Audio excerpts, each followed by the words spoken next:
All right, let's talk about something we could probably all use a little more of: happiness. Today, we're diving into some fantastic insights from psychology today, and it's all about how one simple daily practice, positive self-reflection, can literally be a game changer for your life. So, first things first, what do we even mean by happiness? Because it's not just, feeling good for a moment. The article we're looking at frames it as a real personal commitment. It's this deep state of well-being, a mix of living a good life and having a real sense of meaning. It's about choosing to be optimistic, even when things are kind of tough. The author of the article shares this personal habit, and I think a lot of us can relate. When someone asks, "How are you doing?" their go-to response is, "I can't complain."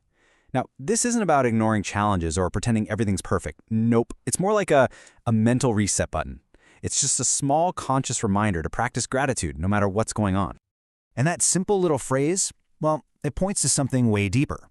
Before we even step out into the world, the article suggests the real key is to first look inward. This whole mindset shift, it all begins with self-reflection. Okay, so this brings us to our first big idea, and honestly, it's a powerful one: the miracle of you. The whole concept is about reframing your very existence as a series of miracles. We're talking about all the things we so often overlook, the stuff that really forms the foundation of our day. Let's start with a pretty stark number to put things in perspective: 3,279,857. So, what is that?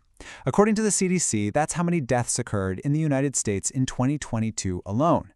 It's a massive, almost abstract figure, right? But here's the point. The very fact that you are here, listening to this right now, means you're not in that statistic. Your existence, right here, right now, is statistically significant. And that, well, that's something worth acknowledging. And this leads us to a really profound and simple truth. The very act of waking up is the first miracle of your day. Think about it. Without that fundamental experience, nothing else can follow. Not your work, not your relationships, not your challenges or your joys, nothing. And from that first miracle, so many others just flow. The ability to breathe, total miracle. Seeing a loved one's face or hearing their voice, an incredible gift. The 200+ bones in your body that let you stand up and move around. Yeah, that's a miracle too. And of course, the powerhouse organs like your brain and your heart, just constantly working to keep you alive. And speaking of the brain, check out this number: 86 billion. That's billion with a B. That's roughly how many neurons the average human brain has, the powerhouse that allows you to feel and think and learn. Just recognizing that incredible machinery inside of you is another reason for some serious appreciation. So when you actually start your day by intentionally recognizing these miracles, it's not just a nice thought. It leads to tangible, powerful benefits. So let's explore the 5 key outcomes this whole practice creates. Here they are: hope, gratitude, contentment, generosity, and finally, choice. We're going to walk through each one to see exactly how they connect back to that simple act of self-reflection. First up is hope. If you're looking for a reason to be hopeful, you really don't have to look very far. The logic is simple. If your day has already begun with a series of incredible miracles just by waking up, well, there's every reason to be hopeful for whatever comes next. This perspective just shapes how you treat yourself and everybody else. Next is gratitude. The source material calls this a spiritual practice, which I love. A grateful heart just brings a little bit of sunshine into uncertainty. And when you're focused on being grateful, there's no room left for complaining or for blaming other people for your circumstances. The third benefit is contentment. And this one is so crucial. It's defined as that internal recognition that you have enough, no matter how little that might seem. It's this powerful understanding that, you know what, things are not as bad as they might look. And contentment actively pushes back against greed. The article makes a great point here. Greed isn't just for people who have a lot. Anyone who feels like they have less can experience it. Contentment, though, flips that whole script. It's not about how much you have, it's all about appreciating what you do have. And you know what happens when you feel content? The natural result is generosity.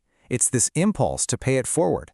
Being generous, whether that's volunteering your time or just really offering a listening ear, it helps drive away self-pity, and it moves you beyond a self-absorbed mindset.